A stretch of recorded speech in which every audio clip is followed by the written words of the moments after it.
Oi, gente, meu nome é Gustavo e o nome da minha apresentação é Pequenos Contando os Causos de Quando Eram Grandes, que é uma apresentação sobre o gigantismo e suas causas.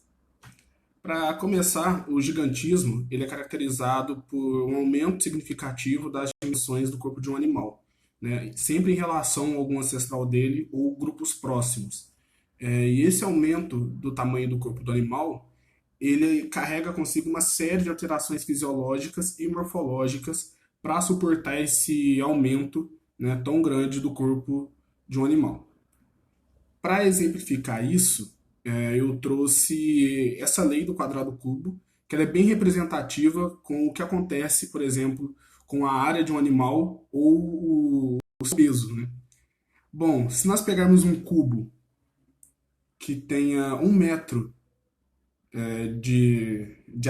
tem suas arestas de 1 metro, ou seja, tem 1 metro de altura, profundidade, largura, e nós tentarmos aumentar esse cubo em dimensões lineares, ou seja, vamos aumentar ele 10 vezes. O que acontece? A área de superfície, que também era de 1 metro quadrado, passa a ser de 100 metros quadrados. E o volume, que era de 1 metro cúbico, passa a ser de 1.000 metros cúbicos. Ou seja, a área de um animal acaba crescendo bastante e o seu peso mais ainda. Então isso faz com que animais muito grandes tenham, por exemplo, ossos proporcionalmente bem mais largos do que animais pequenos. Partindo já para o gigantismo, existem dois tipos clássicos de gigantismo. O primeiro dele é o gigantismo insular. O que significa isso?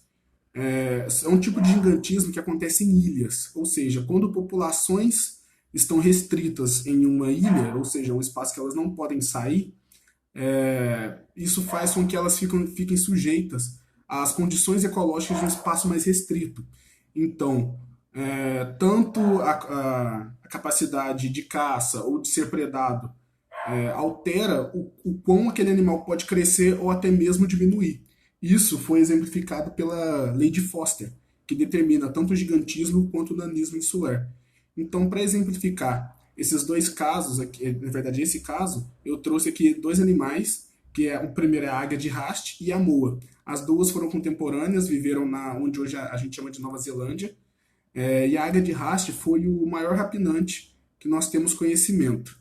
Ela pesava até 15 quilos e tinha uma envergadura de 2 metros e 6.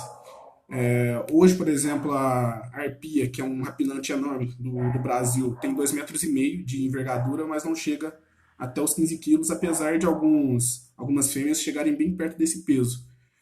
O que também chama a nossa atenção é que os nossos cálculos hoje para aves que têm voo ativo, imagina que uma ave não pode pesar mais do que 14 quilos.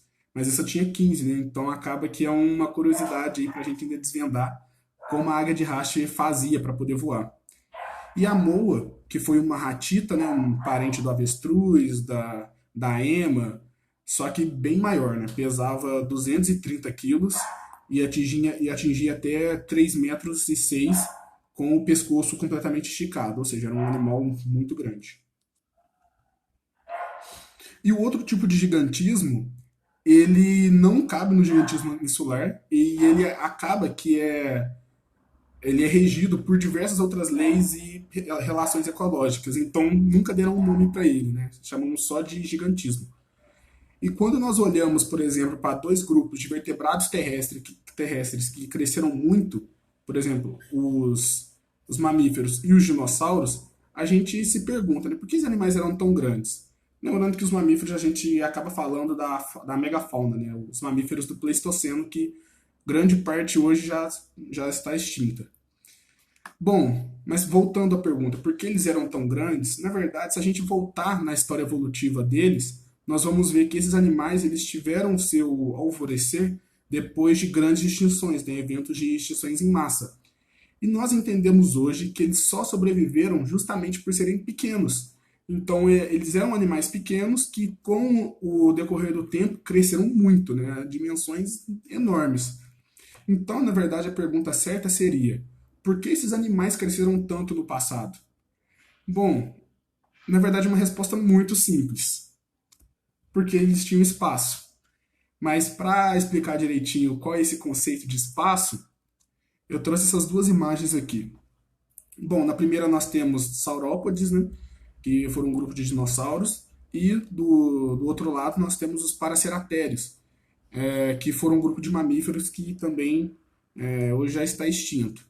Bom, qual que era esse espaço que eles tinham? Bom, o primeiro grupo, né, dos dinossauros, eles tinham a Pangeia, ou seja, um supercontinente, uma extensão de terra imensa que permitia que todos os dinossauros, né, que atingiram tamanhos grandes, incluindo os saurópodes, pudessem viajar por ele à busca de recurso. Por exemplo, os saurópodes, hoje a gente sabe que eles viajavam até 2.000 quilômetros durante a vida para poder se alimentar.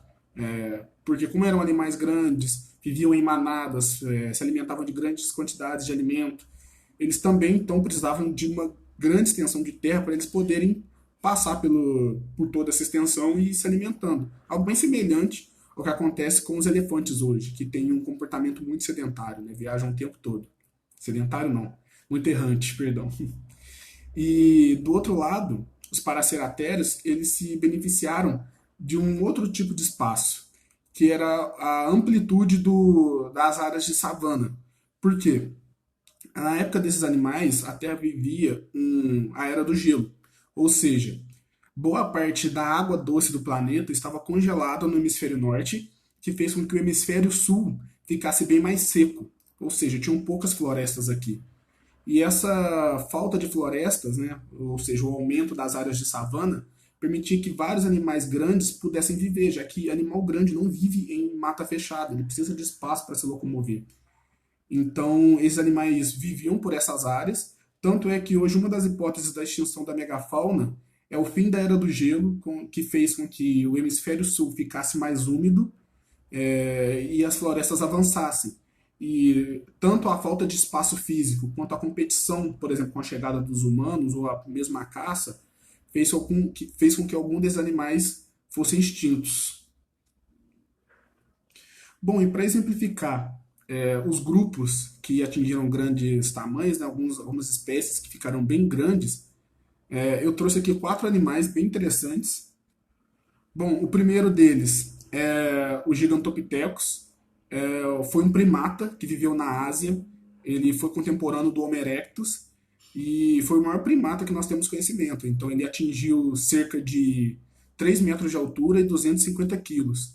Ainda existe uma certa discussão se ele era herbívoro ou se ele era onívoro, mas de fato era um animal muito grande e quadrúpede, né? Bem semelhante ao gorila hoje.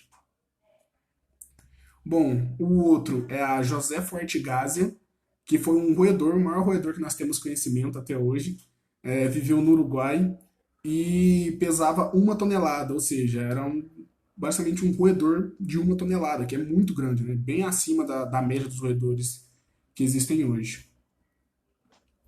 Um exemplo de um animal vivente, né, que se encaixa no exemplo de gigantismo insular, é a tartaruga de Galápagos, que é um dos maiores répteis vivos hoje e que também teve um programa de conservação bem interessante, já que ela chegou perto de estar extinta, mas o pessoal tem conseguido recuperar as populações dela. E a última é a ave elefante de Madagascar, né? Como o próprio nome diz, ela viveu em Madagascar desde 6.000 anos atrás.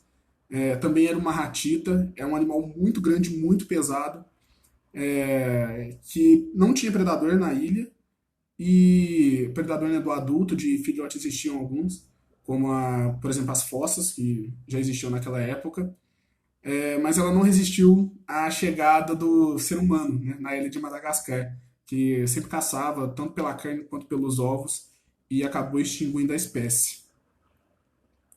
Então isso nos leva à pergunta: os animais eram realmente maiores no passado? Não necessariamente, porque hoje nós temos conhecimento tanto de fósseis quanto de, né, algumas hipóteses formuladas de que existiam tantos animais pequenos quanto existem hoje, ou até mais. Mas então por que nós temos registro só dos animais grandes? Bom, no passado existiam condições que permitiam o aparecimento de grandes animais e um grande número e de animais de grande porte. Mas hoje nós temos mais registros deles, porque esses animais, em seu processo, né, depois que eles morrem, no processo de fossilização, é mais fácil com que os restos deles perdurem até os dias de hoje. Porque grandes fósseis, como vértebras, pedaços maiores de animais, acabam que, mesmo que eles sejam fraturados, quebrados ou rolados por grandes extensões, eles ainda reste um pedaço que a gente possa reconhecer.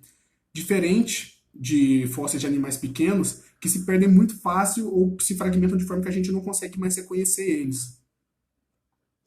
Então, eu gostaria de agradecer pela atenção de vocês. Desculpe pelo atraso, foi uma confusão, mas mesmo assim, muito obrigado e até mais.